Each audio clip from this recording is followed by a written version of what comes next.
Hello friends, कैसे हैं आप लोग। आप लोग का इंतजार खत्म हुआ। कुछ गैप हो गया पहली क्लास के बाद। एक पर्सनल काम में बिजी हो गए थे, लेकिन सर के काफ़ी रिक्वेस्ट पे हम कहे कि चले आप लोग के साथ भी जस्टिस किया जाए और आप लोग की क्लास स्टार्ट किया जाए। तो फिर से हम आपके लीगल एप्टीट्यूड की समस्या को समाधान करने के लिए हम आ गए हैं। लास्ट क्लास में, प्रीवियस क्लास में मैंने आपको बताया था कि बीएनएस में और आईपीसी में हम लोग क्या पढ़ते हैं। बीएनएस और आईपीसी में हम लोग क्राइम के बारे में पढ़ते हैं, अपराध के बारे में पढ़ते हैं कि अपराध क्या होता है, अपराध के लिए कितने दंड हैं, क्या क्या दंड हैं, क्राइम क्या है। इन सब चीज़ों पर हमने चर्चा किया। अपराध के कितने आवश्यक तत्व होते हैं, अपराध के क्या क्या चरण होते हैं। तो नए लोगों के लिए हम थोड़ा सा रिवाइज कर दे रहे हैं कि क्राइम क्या है, अपराध क्या है। व्यवहारिक भाषा में कोई भी अगर हम समाज विरोधी कार्य करते हैं या किसी भी अधिनियम में प्रावधानित विधि के विरुद्ध अगर हम कोई कार्य करते हैं तो हम क्या करते हैं, क्राइम करते हैं, अपराध करते हैं। कोई भी अनैतिक कार्य हम करते हैं तो वो क्राइम करते हैं। अधिनियम क्या है, एक्ट क्या है, आप समझ ही रहे हैं। कोई भी कानून है वो एक्ट है। किसी भी एक्ट में अगर किसी भी कार्य को करने को प्रोहिबिट किया गया है, रोका गया है, अगर आप उस काम को करते हैं तो आप क्या करते हैं, क्राइम करते हैं, अपराध करते हैं। हमने आपको लास्ट क्लास में बताया कि अपराध के कितने आवश्यक तत्व होते हैं, बेसिक एलिमेंट्स ऑफ क्राइम के बारे में बताया।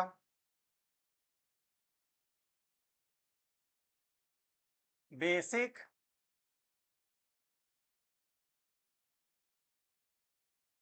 एलिमेंट्स ऑफ क्राइम के बारे में बताया था। बेसिक एलिमेंट्स ऑफ क्राइम मतलब अपराध के क्या क्या आवश्यक तत्व होते हैं। मैंने लास्ट क्लास में, प्रीवियस क्लास में आपको बताया था, लेकिन फिर भी मैं नए लोगों के लिए रिवीजन कर दे रहा हूं, क्योंकि लास्ट क्लास में और आज के क्लास में काफी गैप हो चुका है, तो रिवीजन भी जरूरी है।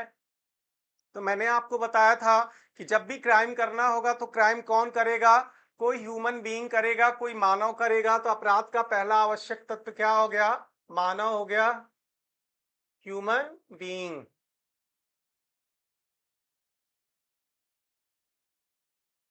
जब कोई मानव अपने मन में धारण किए हुए दुराशय, किसी भी व्यक्ति को कोई क्राइम करना होगा तो वो क्या करेगा, अपने मन में बुरा आशय, दुराशय, दुराशय का मतलब दुर्धन आशय अर्थात बुरा आशय, दुराशय का संधि विच्छेद आप करेंगे तो दुर्धन आशय होता है। दुर का मतलब होता है बुरा, आशय आप समझ ही रहे हैं, इंटेंशन। तो कभी भी किसी क्राइम को करना होगा, जैसा कि हमने पहले भी आपको बताया था, प्रीवियस क्लास में भी बताया था कि जब भी कोई किसी व्यक्ति को कोई क्राइम करना होगा तो वो अपने मन में बुरा आशय ले आएगा, दुराशय ले आएगा। दुराशय को क्या बोलते हैं, मेंसरिया बोलते हैं। क्या बोलते हैं, मेंसरिया।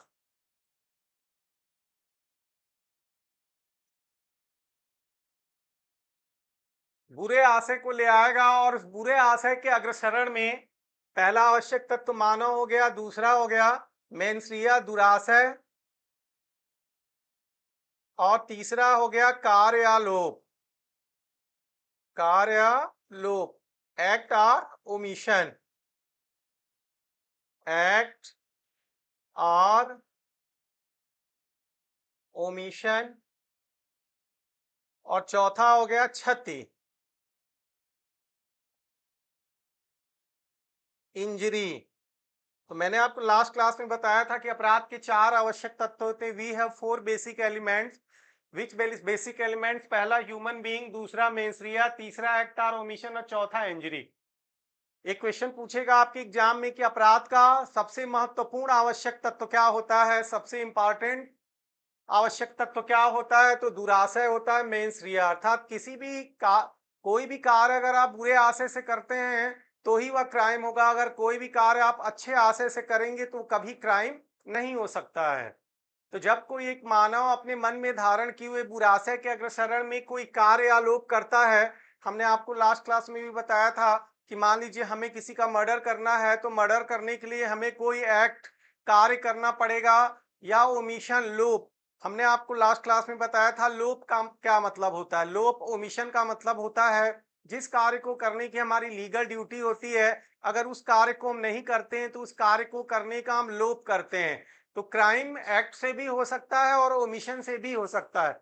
जैसे कोई बीमार व्यक्ति है, उसको मारने के आशय से जो उसे हमें इम्पॉर्टेंट दवा देनी, अगर वो दवा नहीं देते हैं या ऑक्सीजन उसको लगा हुआ है और हम उसके ऑक्सीजन को निकाल देते हैं, जो ऑक्सीजन की मशीन होती है उसको निकाल देते हैं, अपने लीगल ड्यूटी का जो लगाने का हमारा ऑक्सीजन के वेपन को लगाने का जो हमारा लीगल ड्यूटी था उसको नहीं करते हैं, उससे उसकी मृत्यु हो जाती है। तो इसको हम जिस कार्य को करने की लीगल ड्यूटी थी, तो हमारी लीगल ड्यूटी थी कि हम उस ऑक्सीजन की मशीन को लगाएं और उसका हम लोप कर देते हैं, नहीं लगाते हैं। तो हम क्या करते हैं, कार्य करने का लोप करते हैं। तो हम कार्य से भी कोई क्राइम करते हैं, एक्ट से भी कोई क्राइम करते हैं और कार्यों के लोप से भी क्राइम कर सकते हैं। और उस कार्य या लोप से अगर किसी व्यक्ति को किसी भी प्रकार की क्षति होती है, इंजरी होती है, तो हम क्या करते हैं, क्राइम करते हैं। अर्थात मैंने लास्ट क्लास में आपको बताया कि जब कोई एक मानव अपने मन में धारण किए हुए दुराशय के अग्रसरण में कोई कार्य आलोप करता है और उस कार्य आलोप से किसी भी व्यक्ति को किसी भी प्रकार की इंजरी, अर्थात चाहे शारीरिक क्षति हो, मानसिक क्षति हो, सांपत्तिक क्षति हो, प्रॉपर्टी संबंधी क्षति, संपत्ति संबंधी क्षति, पैसे रुपए की क्षति, किसी भी प्रकार की इंजरी कारित करते हैं, तो आप क्या करते हैं, अपराध करते हैं। तो we have 4 basic elements of crime, which basic element. First हो गया ह्यूमन बीइंग, सेकंड मेंसरिया, तीसरा एक्ट और ओमिशन, चौथा इंजरी। ओके। फिर मैंने लास्ट क्लास में चर्चा किया था अपराध के आवश्यक चरण। अपराध के आवश्यक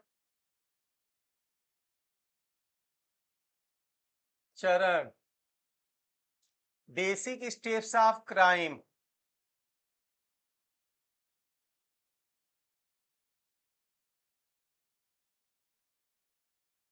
हमने आपको बताया था अपराध के 4 बेसिक स्टेप्स भी होते हैं। We have 4 basic steps of crime. कि किसी भी व्यक्ति को कि कोई क्राइम करना होगा तो पहले स्टेप में वो क्या करेगा, किसी बुरे कार्य को करने का अपने मन में आशय ले आएगा। तो फर्स्ट स्टेप क्या हो गया, दुराशय धारण करना। ये सब चीजें हम बता दिए थे, लेकिन रिवीजन के लिए बता रहे हैं आपको फिर से, या जो नए लोग जुड़े हुए हैं उनके लिए बता रहे हैं। दुराशय धारण करना,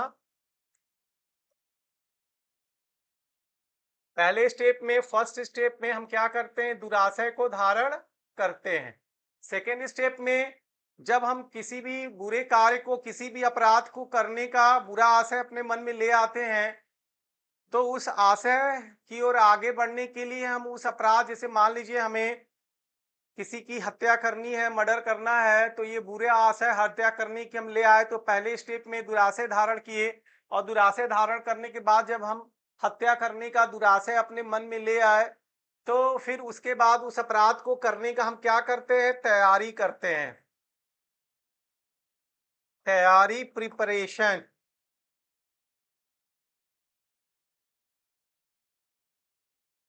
ठीक है। तीसरे स्टेप में जो ही हमारी तैयारी पूरी हो जाती है, जो ही हमारी तैयारी पूरी हो जाती है, फिर हम क्या करते हैं, उस कार्य को करने के लिए आगे बढ़ते हैं। तो हमारा अटेम्प्ट शुरू हो जाता है, प्रयत्न। हमें हत्या करनी है, तो हत्या करने के लिए हमें क्या क्या तैयारी करना पड़ेगा, हमें वेपन जुटाना पड़ेगा कि किस हथियार से हम हत्या करेंगे, गोली से, पिस्टल से, बम से, डायनामाइट से, चाकू से, लाठी से, किस चीज से हम कार्य करेंगे हत्या करने के लिए। हत्या करके हम कैसे भागेंगे, वहां खून का जो लथपथ गिरा होगा एविडेंस कैसे मिटाएंगे, किस गाड़ी से भागेंगे, भाग के कहाँ छुपेंगे, कहाँ जाएंगे, ये सब तैयारी करने के बाद हम जो ही उस क्राइम को, हत्या के अपराध को अंजाम देने के लिए आगे बढ़ेंगे, हमारा तीसरा स्टेप क्या होगा, शुरू हो जाएगा, प्रयत्न शुरू हो जाएगा, जिसको क्या बोलते हैं, अटेम्प्ट बोलते हैं। और जो ही हमारा प्रयत्न पूरा हो जाता है, तो फिर वह उस अपराध की पूर्णता हो जाती है। फिर उस अपराध की पूर्णता हो जाती है, फुलफिलमेंट ऑफ क्राइम हो जाता है। अर्थात चौथा स्टेप क्या है, अपराध की पूर्णता।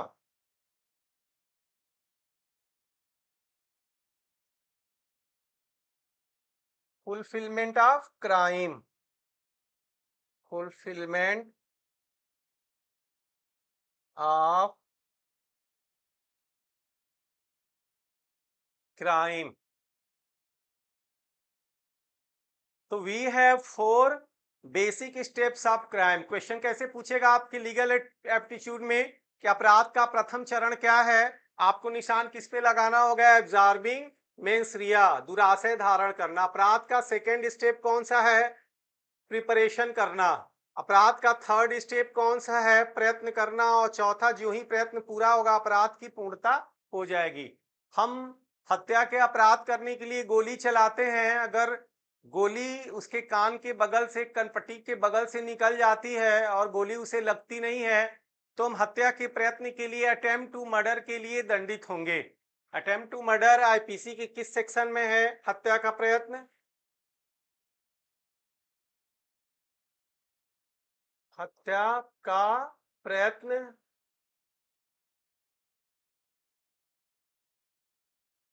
अटेम्प्ट टू मर्डर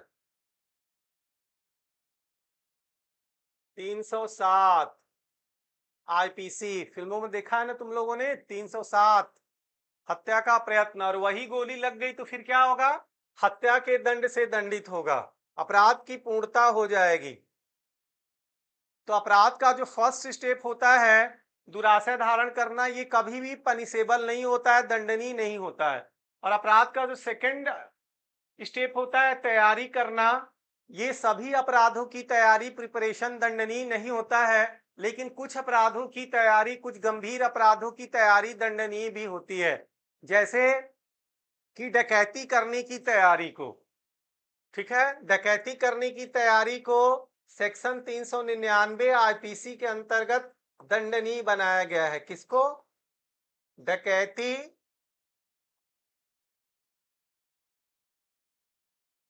करने की तैयारी को।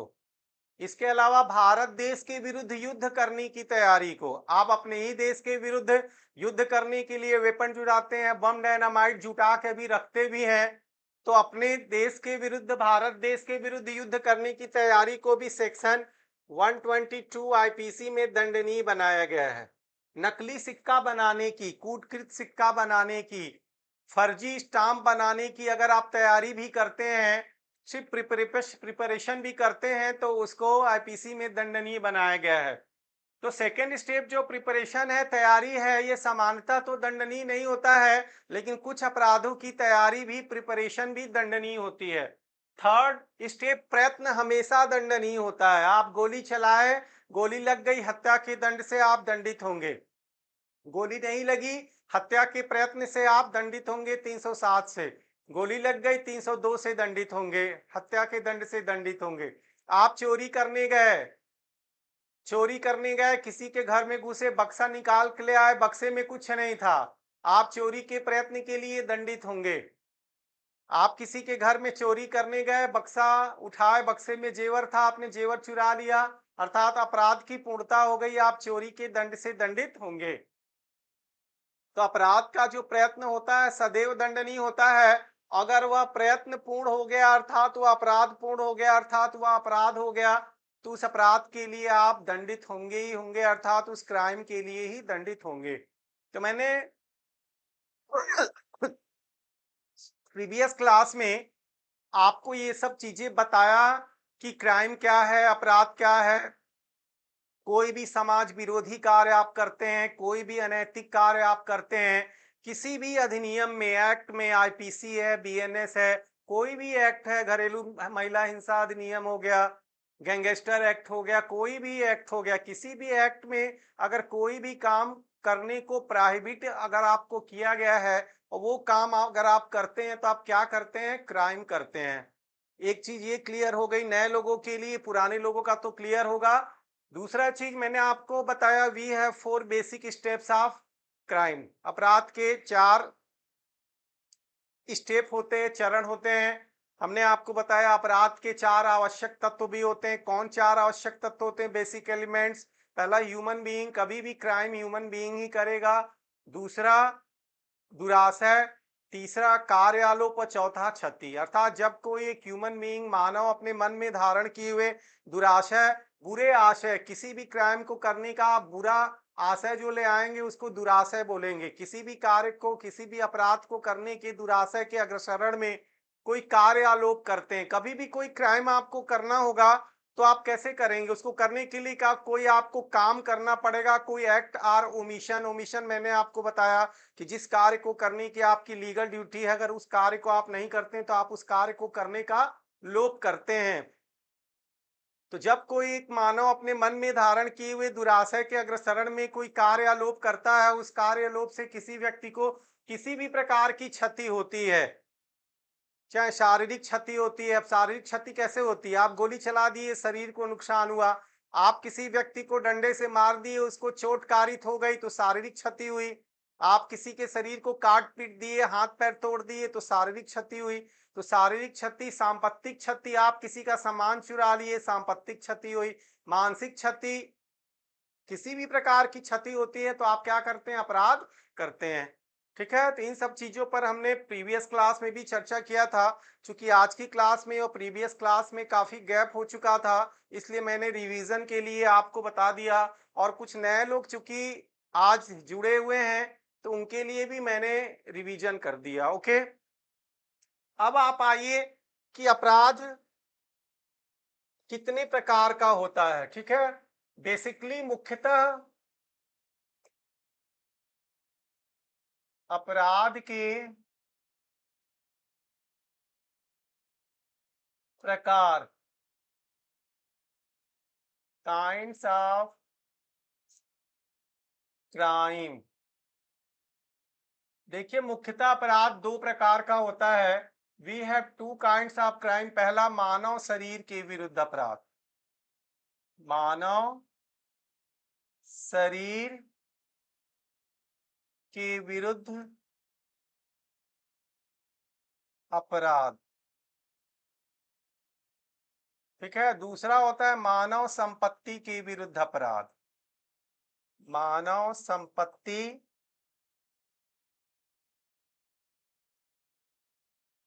के विरुद्ध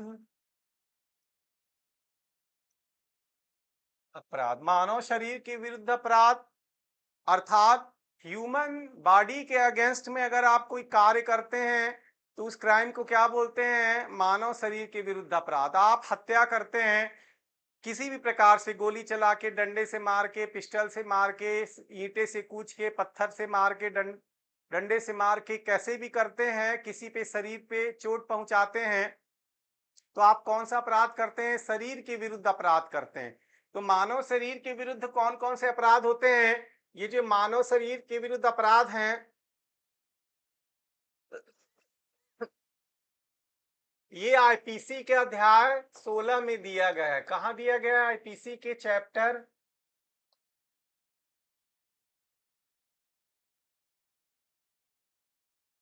16 में दिया गया है। कहाँ से कहाँ तक दिया गया है? सेक्शन 299 से 377 तक में दिया गया है। कहाँ दिया गया है? सेक्शन 299 से 377 तक में दिया गया है।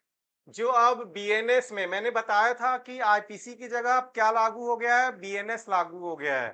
ठीक है, हमने आपको बताया था कि आईपीसी और बीएनएस में क्या दिया गया है? विभिन्न अपराधों की परिभाषाएं दी गई हैं।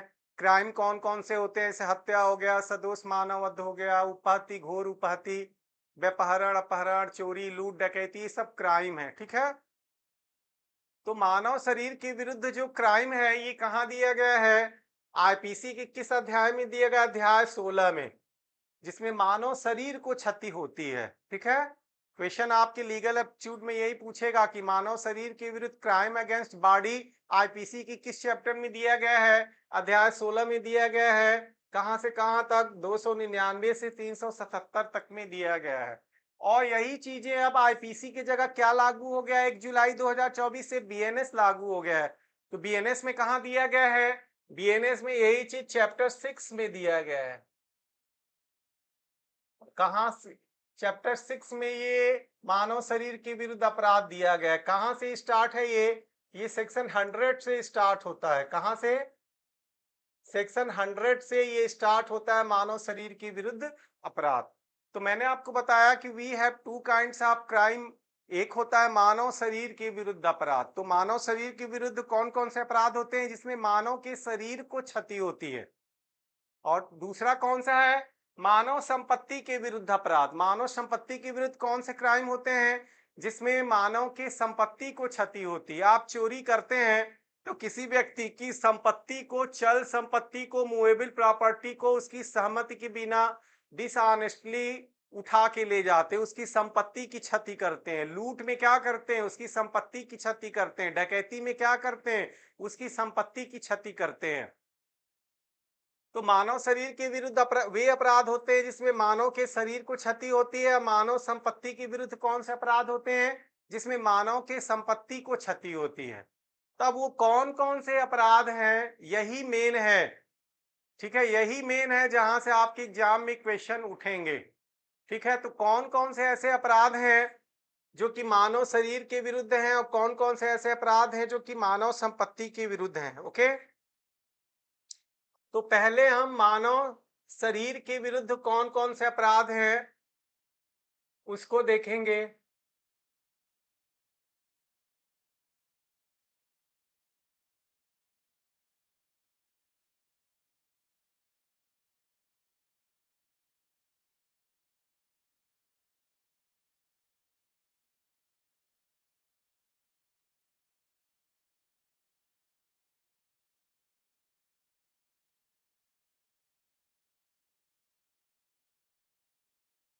मानव शरीर के विरुद्ध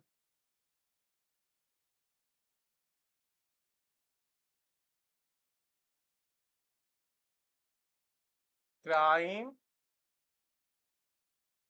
अगेंस्ट ह्यूमन बॉडी। मैंने आपको अभी बताया ये कहाँ पे है, आईपीसी में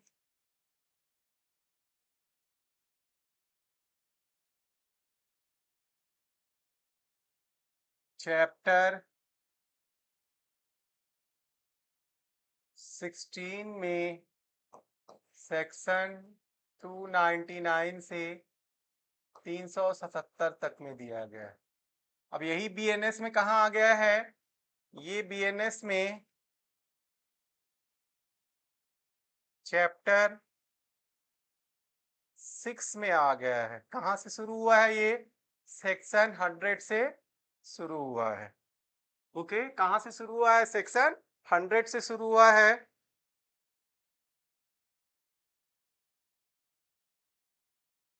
तो मानव शरीर के विरुद्ध कौन से अपराध होते हैं, मानव शरीर के विरुद्ध वे अपराध होते हैं जिसमें मानव के शरीर को क्षति होती है। कहाँ दिया गया है ये, आईपीसी के अध्याय 16 के धारा 299 से 377 तक में दिया गया है। और यही चीज अब बीएनएस के किस अध्याय में हो गया है, यही चीज अब बीएनएस के अध्याय 6 में हो गया है। कहां से, धारा 100 से 146 तक में कर दिया गया। कहां से कहां तक, बीएनएस में कहां से कहां, धारा 100 से 146 तक में मानव शरीर के विरुद्ध अपराध के बारे में बताया गया। देखिए यहीं से आपके लीगल एप्टीट्यूड में 3-4 क्वेश्चन आपके लीगल एप्टीट्यूड में आने वाले हो गए। पहला तो यही पूछ देगा कि मानव शरीर के विरुद्ध अपराध बीएनएस की किस अध्याय में है, 4 ऑप्शनल दे देगा, अध्याय 4, अध्याय 3, अध्याय 5, अध्याय 6। किसमें, अध्याय 6 में। कहां से कहां तक, धारा 100 से 146 तक में। आईपीसी भी पूछ सकता है, दोनों एक ही चीजें हैं लेकिन सेक्शन बस अलग अलग हो गए हैं। तो आईपीसी में किस अध्याय में, अध्याय 16 में कहां से कहां तक, 299 से 377 तक।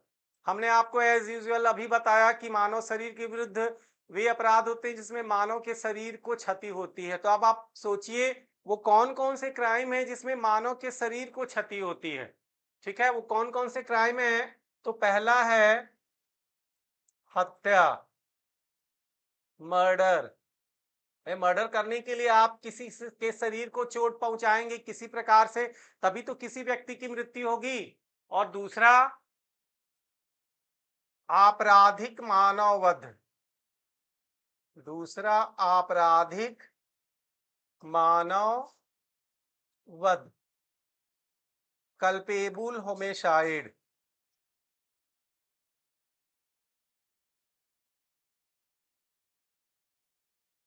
ओके, देखिए एक क्राइम होता है मर्डर और एक क्राइम होता है आपराधिक मानव वध। दोनों में मृत्यु होती है, मर्डर में भी मृत्यु होती है, आपराधिक मानव वध में भी मृत्यु होती है।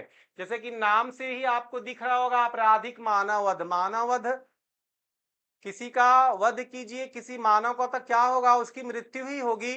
लेकिन दोनों को दो अपराध बनाया गया है, ठीक है। हत्या को अलग सेक्शन में बताया गया है, आपराधिक मानव वध को अलग सेक्शन में बताया गया है। अभी हम इस पर चर्चा करेंगे कि दोनों में मृत्यु कारित होती है, लेकिन दोनों दो अपराध हैं। क्यों दोनों दो अपराध हैं, इस पर हम अभी चर्चा करेंगे। पहले हम देख ले कि मानव शरीर के विरुद्ध कौन कौन से अपराध होते हैं। एक हो गया हत्या, दूसरा आपराधिक मानव वध, तीसरा उपहत्या। उपहत्या को कहते हैं हर्ट, ठीक है। उपहत्या को क्या कहते हैं, हर्ट। उपहत्या कौन सा अपराध होता है, आप सोच रहे होंगे कि उपहत्या किस चिड़िया का नाम है, हर्ट किस चिड़िया का नाम है। आप लोग सामान्य रूप से जो आपस में मारपीट करते हैं और उसमें आपको सामान्य चोट कारित जो हो जाती है, सामान्य मारपीट पे कट पीट थोड़ा बहुत जाता है, तो उसी को हम उपहत्या कहते हैं। क्या कहते हैं, उपहत्या, हर्ट कारित करना। उपहती मतलब सामान्य चोट चपेट कारित करना, सामान्य झगड़े में जो एक दूसरे को थोड़ा बहुत कट पिट जाता है, उसी को हम लोग उपहती बोलते हैं, हर्ट। आप लोग व्यवहारिक भाषा में कहते हैं ना कि उसने हमें हर्ट कर दिया। हर्ट जो आप कहते हैं तो आप समझते हैं कि हर्ट का मतलब कोई दुख देना। दुख कब होगा, जब सामान्य चोट चपेट कारित होगा तब दुख होगा, उसको हर्ट बोलते हैं, उपहती। तो सामान्य चोट कारित करने को हर्ट बोलते हैं, और उसी चोट को अगर आप गंभीर रूप से कारित करते हैं तो उसे घोर उपहत्या कहते हैं। घोर उपहत्या, ग्रीवियस हर्ट। एक होता है उपहत्या, ये भी शरीर के विरुद्ध होता है। उपहत्या आप किसी को चोट चपेट कैसे कारित करेंगे, उसके शरीर पर ही चोट कारित करेंगे, इसलिए ये भी मानव शरीर के विरुद्ध अपराध है। तो उपहत्या भी मानव शरीर के विरुद्ध अपराध हो गया। सामान्य चोट कारित किए तो हर्ट हो गया, और गंभीर चोट कारित किए घोर उपहत्या। अब आप किसी का आंख फोड़ दिए, ऐसा मारे कि उसकी कान की शक्ति, सुनने की शक्ति चली गई, ऐसा आप मारे कि उसका हाथ पैर टूट गया, ऐसा आप उसको मारे कि ऐसी जगह आप मारे कि वो नपुंसक ही हो गया, ठीक है। तो अगर आप किसी को गंभीर चोट कारित करते हैं, ठीक है, ऐसा आप किसी को मारते हैं कि वह व्यक्ति 15 दिन तक, बीएनएस के अनुसार 15 दिन तक और आईपीसी के अनुसार 20 दिन तक, अगर वह तीव्र शारीरिक पीड़ा में रहता है। अगर आप किसी को ऐसा बल भर मार देते हैं कि वह 20 दिन तक लगातार तीव्र शारीरिक पीड़ा में, आईपीसी के अनुसार, और अब यह बीएनएस में 20 दिन को घटा के 15 दिन कर दिया गया है। 15 दिन तक अगर कोई व्यक्ति तीव्र शारीरिक पीड़ा में रहता है तो आप कौन सा अपराध करते हैं, तब आप उपहत्या नहीं करते हैं, घोर उपहत्या करते हैं। व्यवहारिक भाषा में अगर आप किसी को गंभीर चोट कारित करते हैं तो वो कौन सा अपराध होता है, घोर उपहत्या। तो ये सब मानव शरीर के विरुद्ध अपराध होते हैं। मानव शरीर के विरुद्ध कौन कौन सा अपराध होता है, जिसमें मानव के शरीर को क्षति पहुंचती है, तो कौन कौन सा हो गया, मर्डर हो गया, आपराधिक मानव वध हो गया, उपहत्या होगी, घोर उपहत्या हो गई, ठीक है। फिर नेक्स्ट देखिए,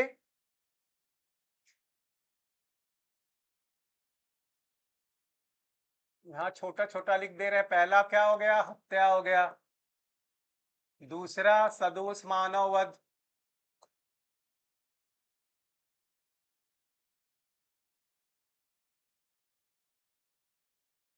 तीसरा उपहत्या। चौथा घोर उपहत्या।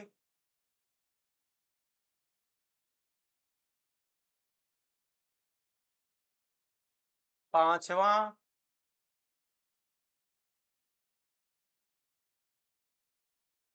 व्यपहरण, छठवां अपहरण, सातवां बलात्कार, आठवां प्रकृति विरुद्ध,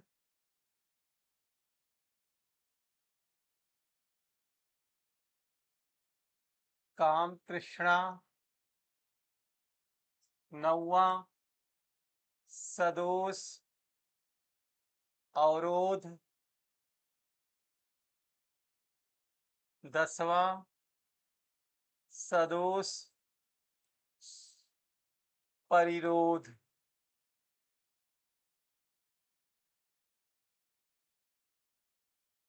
अर्थात जिसमें मानव के शरीर को, बॉडी को चोट पहुंचती है, उससे वह अपराधपूर्ण होता है, उसे मानव शरीर के विरुद्ध अपराध कहते हैं। तो एज ए एग्जाम्पल मैंने आपको बताया, हत्या, हत्या में भी मृत्यु होती है, सदोष मानव वध में भी मृत्यु होती है, लेकिन दोनों दो अपराध हैं।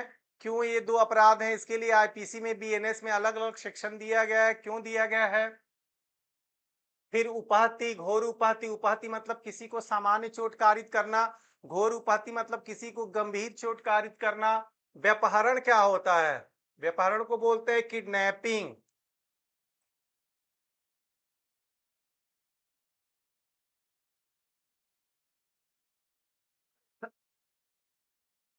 अपहरण को बोलते हैं एब्डक्शन।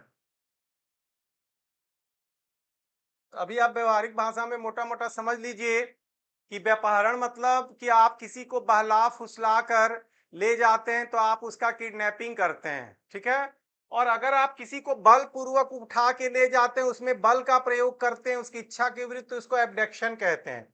बलात्कार आप समझ ही रहे हैं, रेप। प्रकृति विरुद्ध काम तृष्णा आईपीसी के 377 में दिया गया है। प्रकृति विरुद्ध काम तृष्णा मतलब जब कोई पुरुष किसी पुरुष से, या जब कोई महिला किसी महिला से, या जब कोई पुरुष महिला किसी जीव जंतु से संबंध स्थापित करता है, तो उसे क्या कहते हैं? प्रकृति विरुद्ध काम तृष्णा। अब एक अपराध है सदोष अवरोध, इसको क्या बोलते हैं? रॉन्गफुल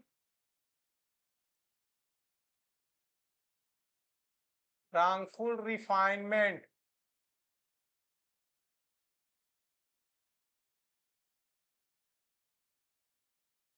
और एक होता है सदोष परिरोध, इसको क्या बोलते हैं? रॉन्गफुल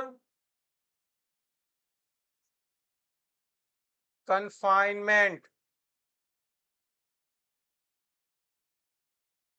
अब आप पूछेंगे सदोष अवरोध किस चिड़िया का नाम है, कौन सा अपराध है सदोष अपरोध?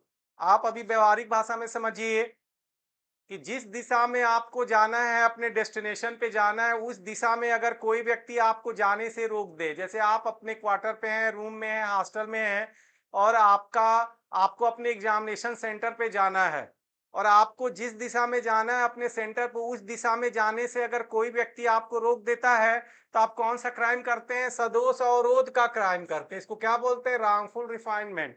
और दूसरा क्या है? सदोष परिरोध, रॉन्गफुल कन्फाइनमेंट। अर्थात किसी व्यक्ति को जहां पर है वह है, उसके चारों दिशाओं में जाने से अगर आप वंचित कर देते हैं, तो आप कौन सा क्राइम करते हैं? सदोष परिरोध। तो सदोष परिरोध और सदोष अवरोध में क्या अंतर है? सदोष अवरोध में किसी एक दिशा में जहां उसको जाना है, आपको अपने कोचिंग से निकल के आप अपने घर जाना है, क्वार्टर पे जाना है, कोई व्यक्ति आपको जाने से रोक रहा है, रास्ते में ही रोक दे रहा है, जिस दिशा में आपको जाना है अपने घर, हॉस्टल, एग्जामिनेशन सेंटर पे, और कोई व्यक्ति आपको जाने से रोकता है, तो कौन सा क्राइम करता है? सदोष अवरोध का क्राइम करता है। अगर कोई व्यक्ति किसी व्यक्ति को चारों दिशाओं में जाने से रोक देता है, तो वह कौन सा क्राइम करता है? सदोष परिरोध। अर्थात कोई व्यक्ति किसी को कमरे में बंद कर देता है, हॉस्टल के कमरे में लाज में ताले में बंद कर देता है, ऐसे ही बंद कर देता है, तो कौन सा क्राइम करता है? सदोष परिरोध का क्राइम करता है। ओके। अन्य भी कई ऐसे अपराध होते हैं जो मानव शरीर के विरुद्ध होते हैं, इसमें मानव शरीर को क्षति पहुंचती है, ठीक है। तो हमने आपको बताया कि अपराध मुख्यतः दो प्रकार का होता है। कौन कौन सा? पहला जिसमें मानव के शरीर को क्षति पहुंचती है, तो शरीर हत्या करने के लिए भी शरीर पे ही गोली चलाएंगे, पिस्टल चलाएंगे, काटेंगे, पीटेंगे।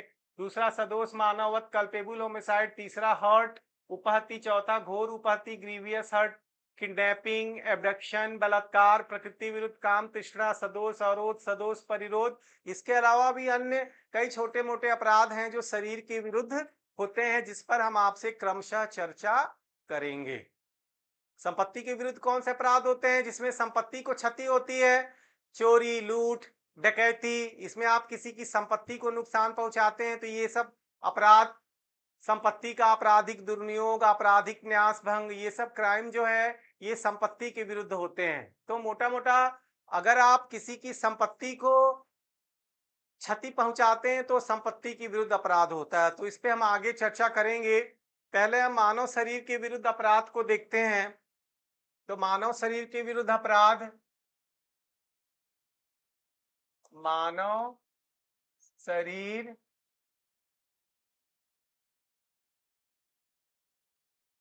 के विरुद्ध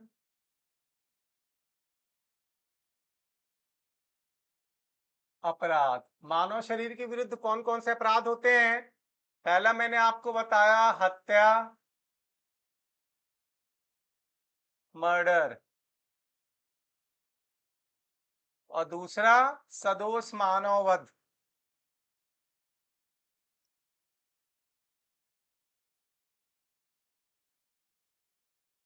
इसको क्या बोलते हैं? Culpable homicide.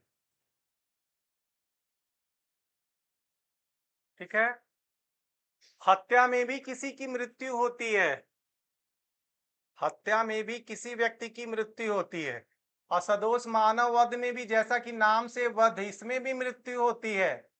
लेकिन both are two crimes, both are two crimes, it is not same crime. ये सेम क्राइम नहीं है, ये अलग अलग अपराध हैं। क्यों अलग अलग अपराध हैं? इसको, हत्या को आईपीसी के धारा सेक्शन 300 में हत्या की परिभाषा दी गई है। हत्या की परिभाषा सेक्शन 300 में दिया गया है। और इसके लिए दंड कहाँ दिया गया है? इसके लिए दंड आप बचपन से सुनते आए हैं 302 में। सुना होगा आप लोगों ने, 302 कर दिया। तो आईपीसी के एक तो क्वेश्चन ये बनेगा कि आईपीसी के किस सेक्शन में हत्या की परिभाषा दी गई है? किस सेक्शन में? सेक्शन 300 में। और आईपीसी के किस सेक्शन में हत्या के लिए दंड दिया गया है? 302 में। ओके।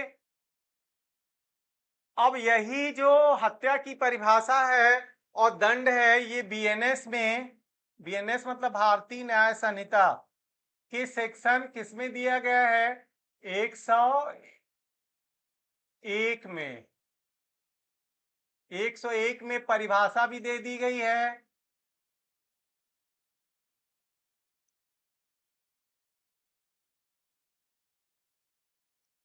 और इसके लिए दंड कहाँ दिया गया है?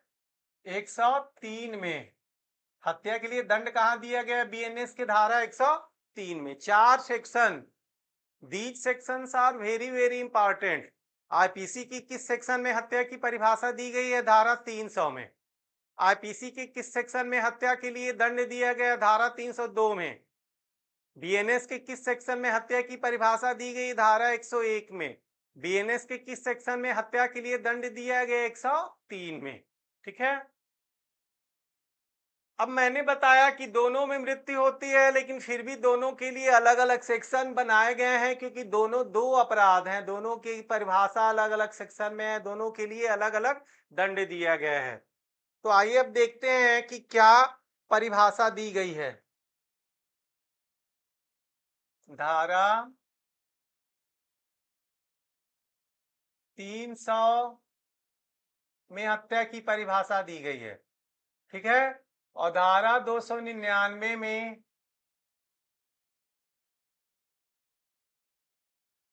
सदोष मानव वध की परिभाषा दी गई है।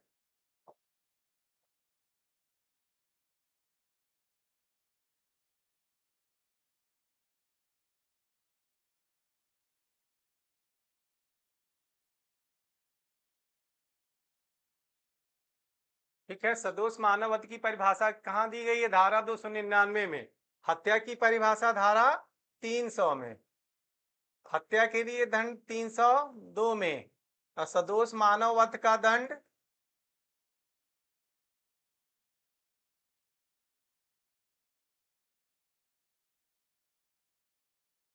सदोष मानव वध का दंड 105 में। सदोष मानव वध की परिभाषा बीएनएस में धारा 100 में। आईपीसी में कहा? धारा 299 में। बीएनएस में हत्या की परिभाषा 300 में। आईपीसी में कहा? धारा 101 में। परिभाषा किसकी? हत्या की परिभाषा। और दंड कहाँ दिया गया है? 103 में। ये सेक्शन आप याद कर लीजिए, ठीक है। कौन कौन से सेक्शन? पहला आईपीसी का 299 definition of culpable homicide. IPC का section 300 definition of murder. IPC का सेक्शन 302 पनिशमेंट ऑफ मर्डर।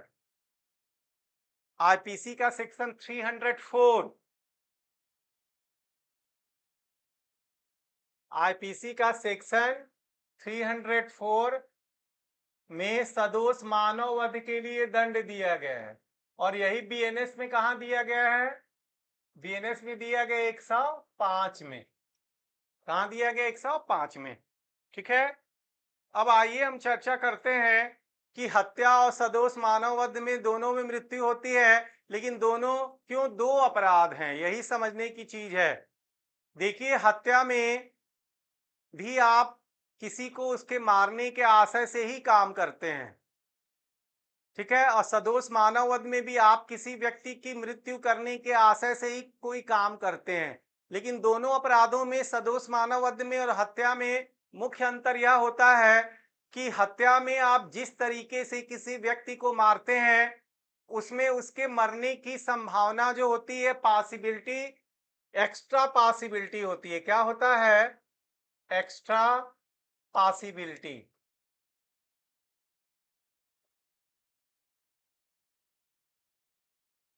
अधिसंभाव्यता होती है। अधिसंभाव्यता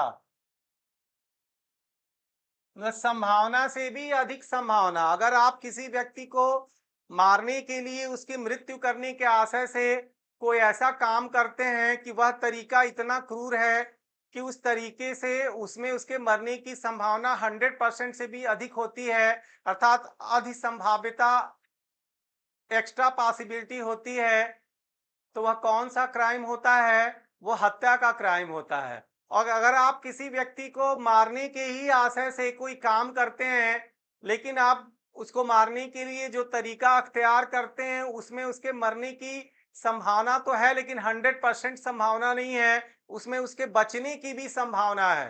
अर्थात जिस तरीके से आप किसी व्यक्ति को मारते हैं, वह बहुत क्रूर तरीका नहीं है, उसमें उसके बचने की भी संभावना है।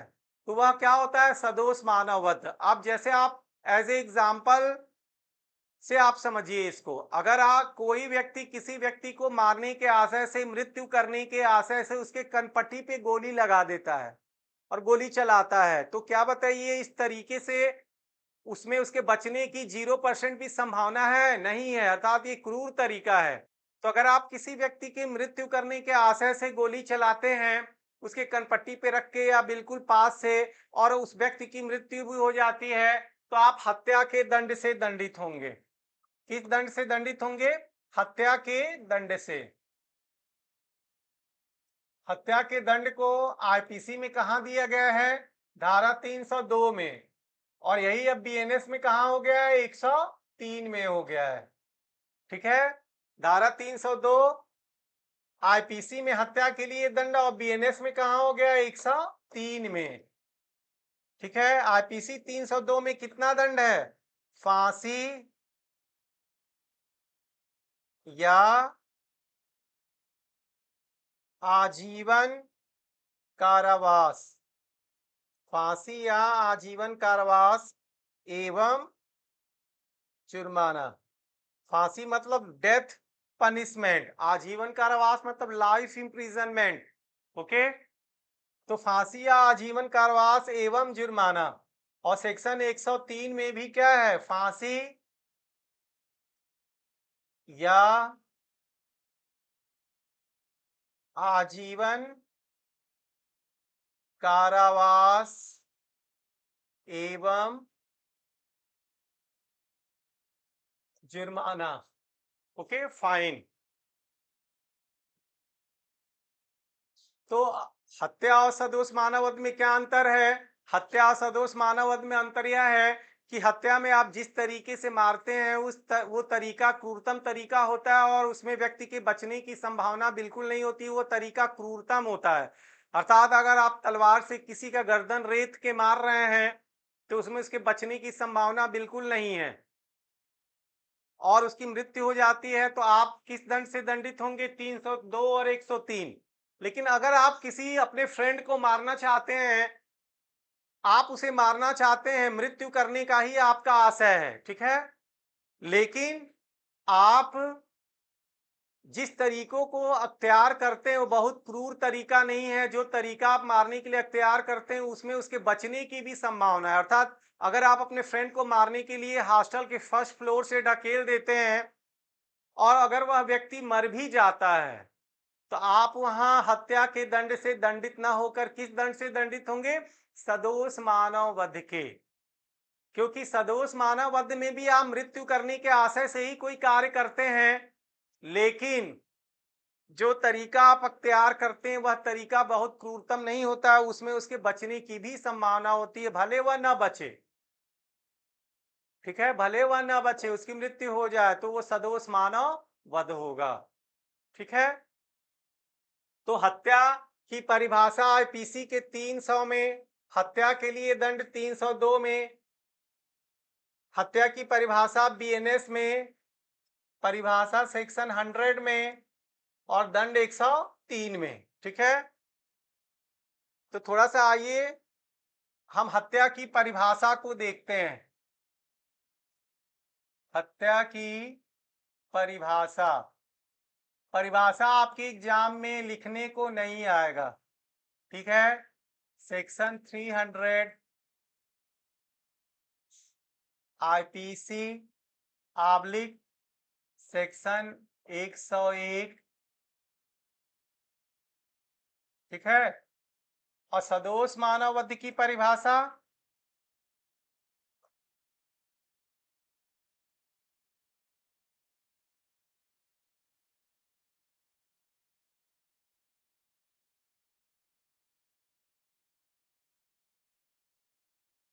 Section 299 IPC oblique section 100 BNS. कई बार बता चुके, कई बार बताने का मेरा एक ही एम है कि आपको रट जाए, ठीक है। तो चूंकि सीक्वेंस में पहले क्या है, सीक्वेंस में पहले सदोष मानव वध है, ठीक है, सदोष मानव वध। तो सदोष मानव वध की क्या परिभाषा होती है?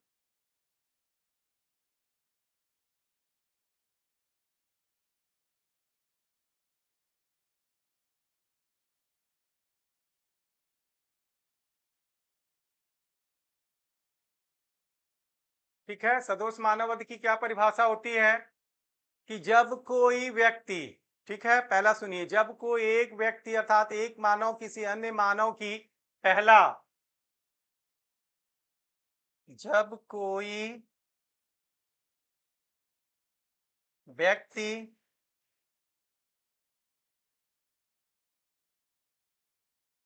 किसी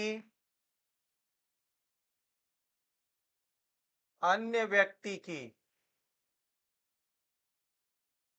ठीक है, पहला है मृत्यु करने के आशय से,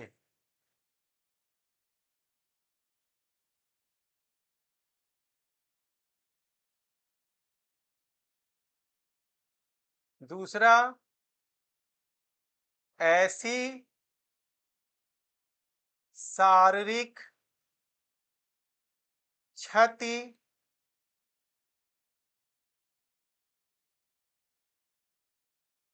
करने के आशय से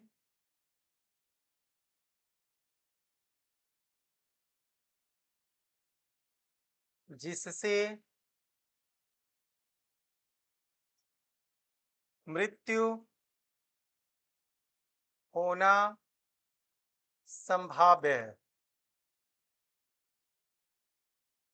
पहला, किसी व्यक्ति की मृत्यु करने के आशय से कोई काम करते हैं। दूसरा, आप किसी व्यक्ति को ऐसी शारीरिक क्षति करते हैं कि आप जानते हैं कि उस शारीरिक चोट से उसका मरना संभाव्य है। ठीक है, मृत्यु करने के आशय से कोई कार्य करते हैं या ऐसी शारीरिक क्षति करने के आशय से जिससे मृत्यु होना संभाव्य है कोई कार्य करते हैं, या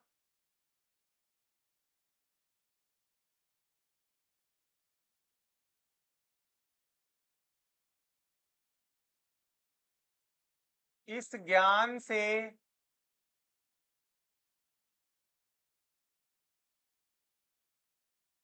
कोई कार्य करते हैं जिससे मृत्यु होना संभाव्य है। इन तीनों प्रकार से कोई कार्य करके अगर किसी व्यक्ति की मृत्यु कारित करते हैं तो आप क्या करते हैं? सदोष मानव वध करते हैं। ठीक है, किसी को मारने के आशय से आप कोई काम करते हैं, किसी को ऐसी शारीरिक क्षति करने के आशय से कोई कार्य करते हैं, किसी के शरीर पे इस प्रकार से चोट आप कारित करते हैं कि उस चोट से उसका मरना संभाव्य है, या इस ज्ञान से आपको नॉलेज है कि उस कार्य से किसी व्यक्ति की मृत्यु हो सकती है, कोई कार्य करते हैं। ठीक है, जैसे कि आप किसी को फर्स्ट फ्लोर से ढकेल देते हैं तो इसका नॉलेज है कि ढकेलने से वह मर सकता है। ऐसा करके किसी की मृत्यु कारित करते हैं तो आप क्या करते हैं? सदोष मानव वध करते हैं। लेकिन मैंने आपको बताया कि सदोष मानव वध और हत्या में क्या अंतर है। सदोष मानव वध और हत्या में अंतर यह है कि ये जो मृत्यु करने के आशय से जो आप कार्य करते हैं या कोई शारीरिक क्षति करते हैं जिससे कि उसकी मृत्यु होना संभाव्य है, या कोई भी ऐसा कार्य करते हैं जिससे आप जानते हैं कि नॉलेज है कि उस कार्य से उसकी मृत्यु होने संभाव्य है, लेकिन इन तीनों में मरने की आदि संभाव्यता नहीं होती है, एक्स्ट्रा पॉसिबिलिटी नहीं होती है। इन तीनों तरीकों को अख्तियार करते समय आप बहुत क्रूर तरीका नहीं अपनाते हैं, उसमें उसके बचने की भी संभावना होती है। और ऐसा करके अगर आप कोई कार्य करते हैं तो आप सदोष मानव वध के दोषी होते हैं, कल्पेबल होमिसाइड के दोषी होते हैं। ठीक है, तो हत्या की परिभाषा कहाँ, सदोष मानव वध की परिभाषा कहाँ दी गई? धारा 299 आईपीसी और सेक्शन 100 बीएनएस में।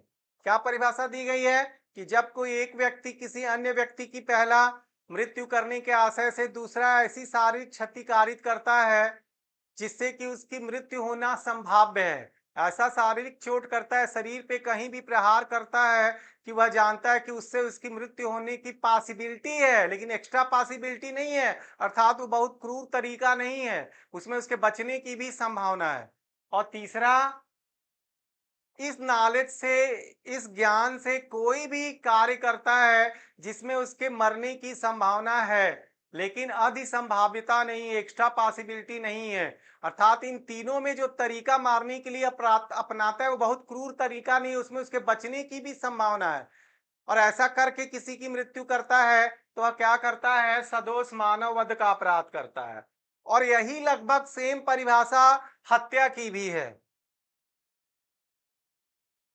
मर्डर, ठीक है, हत्या कहाँ दिया गया है? Section 300 IPC oblique section 101 BNS में परिभाषा दी गई है। किसकी? हत्या की परिभाषा, डिफिनीशन ऑफ मर्डर। क्या परिभाषा दी गई है? जब कोई व्यक्ति किसी अन्य व्यक्ति की पहला मृत्यु करने के आशय से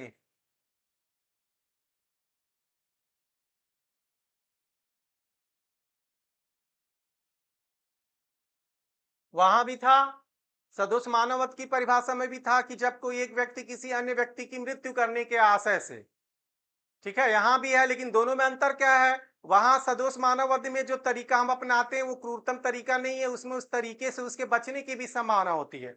और मर्डर में जो तरीका अपनाते हैं इसमें 100% से ऊपर अधि संभाव्यता होती है, उसमें मरने की संभावना 100% से अधिक होती है, क्योंकि हत्या में जो तरीका हम अपनाते हैं वो क्रूरतम तरीका अपनाते हैं हम।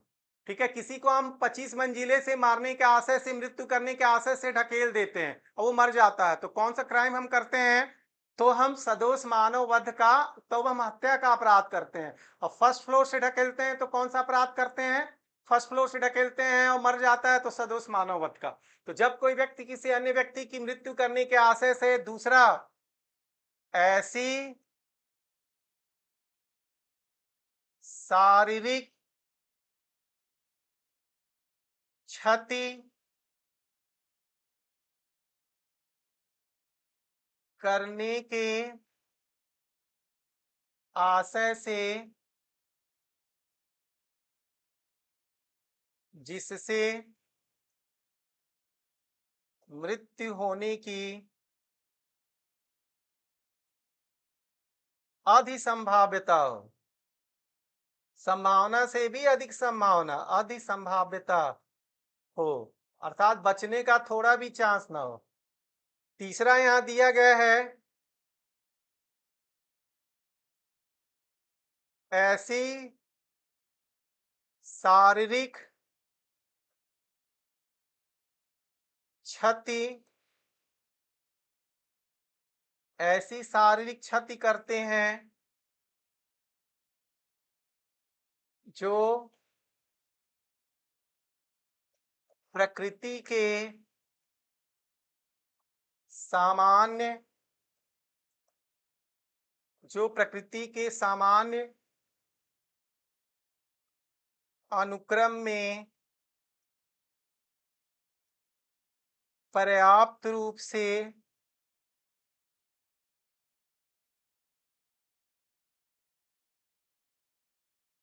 मृत्यु करने के लिए स्थापित है।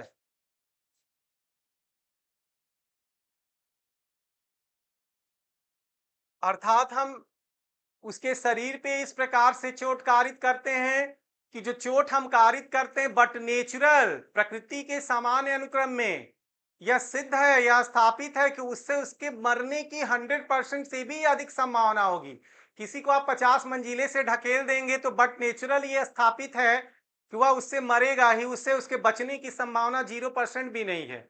किसी का गर्दन लेके आप तलवार से, चक्कू से लगातार रेत रहे हैं तो ये बट नेचुरल, प्रकृति के सामान्य अनुक्रम में स्थापित है कि वो हत्या ही होगा, उसमें उसके बचने की 0% भी संभावना नहीं है।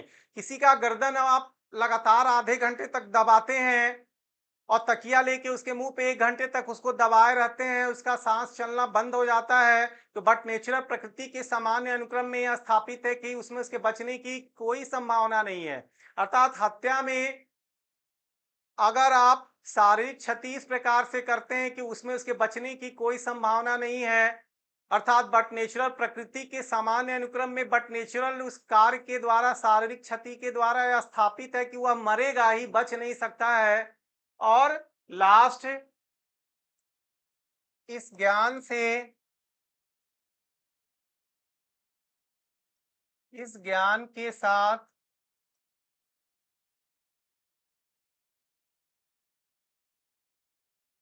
कोई कार्य करते हैं कि उस कार्य से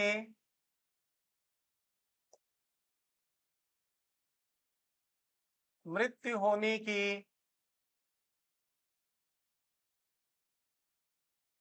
अधिक संभाव्यता है।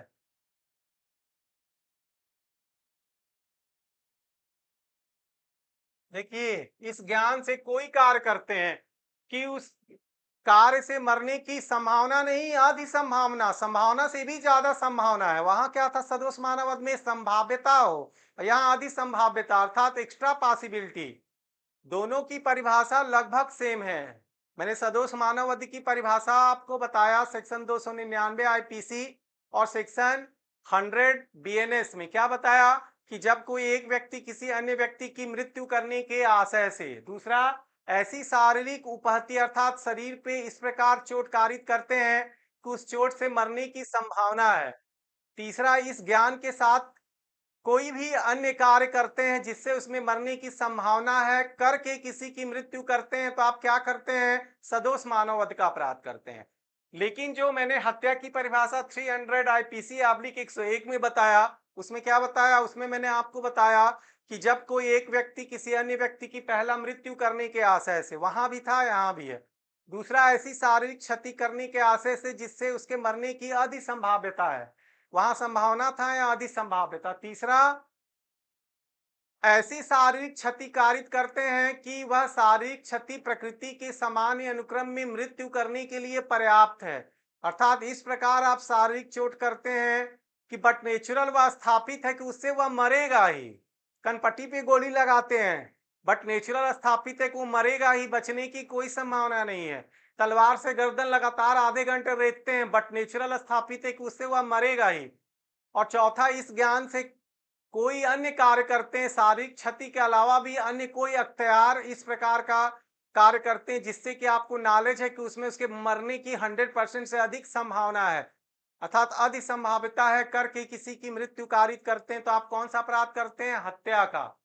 ठीक है, तो मैंने आज आपको बताया कि हत्या में भी मृत्यु होती है और सदोष मानववध में भी मृत्यु होता है, लेकिन दोनों दो अपराध हैं, दोनों के लिए आईपीसी में बीएनएस में अलग अलग सेक्शन दिया गया है, अलग अलग पनिशमेंट के लिए दंड दिया गया है। क्यों दिया गया है इस पर भी मैंने चर्चा आपसे कर दिया कि दोनों में मुख्य अंतर क्या है। दोनों में मुख्य अंतर क्या है, सदोष मानववध में जिस तरीके से आप किसी की मृत्यु करते हैं वह क्रूरतम तरीका नहीं होता है, उसमें उसके बचने की भी संभावना होती है, भले वह ना बचे, मर जाए तो सदोष मानववध।